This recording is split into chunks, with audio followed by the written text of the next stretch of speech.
Kaag sa numero 1 sa mga balita subong nga adlaw.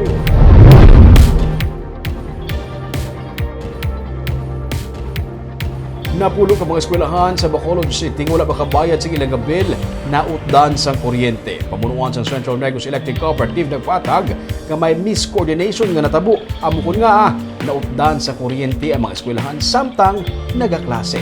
May report si Nico Delphi.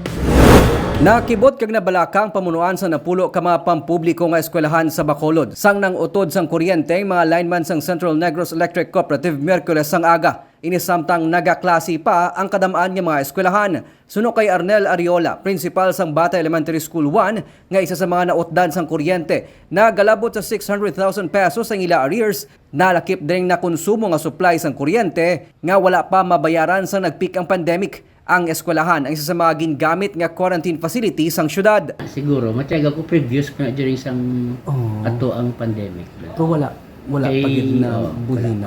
Kay during that time, ang bata, isa man sa mga facilities.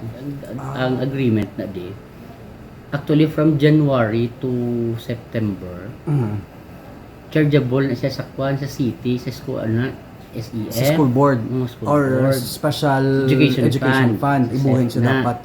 May budget ginaya ang syudad. 40 Pagka million. October, November, December, chargeable na sa amon. So, Kami na nagabayad through sang MOE. Bisan si Mayor Albi Benitez nabalaka kag nanawagan sa pamunuan sang Seneco kung nga natabo ang pagpangutod sang kuryente sa mga eskwelahan. Duwa diri mga high school gani kaina samtang nagasapol ang pamunuan sang utility firm upod sa katapo sang school board isa-isa man nga ginbalik ang supply sang kuryente sa mga eskwelahan. Patag ni Seneco Acting General Manager Attorney Arnel Lapore, mayara sang miscoordination amukon nga natabo ang pagpangutod sang kuryente. Nagpasalig sila nga hindi na ini masulit pa. May miscommunication lang, coordination, I think, I would say. No?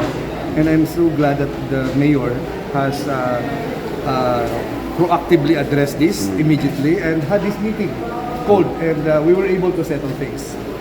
Matabo pa niya attorney nga biga klase. It will not happen again. No? Not in the time of Mayor Albi, not in the time of whoever is sitting here. Basta magagiho lang atong sistema kag coordination. No, among it. We will be dedicating an office from Seneco to really fast track this. No, nga hindi ni matabo. Iniman ang luyag matabo ni Councilor Al Victor Espino nga pamuno sang Committee on Education sang Konseho. Iyagin pahayag nga handang syudad nga magbayad sang utang ilabi na ang na-accumulate nga delinquent account sa mga public elementary schools sang syudad. Ang obligasyon sa syudad sa Bacolod are elementary schools. Ang high school have their own, may kaugalingon ni sila nga MOOE. Ang natabo was may ara iban nga mga discrepancy sa billing, may isa gali ka bulan nga wala pa nabato naton to gituod nila. So it's as simple as ang billing.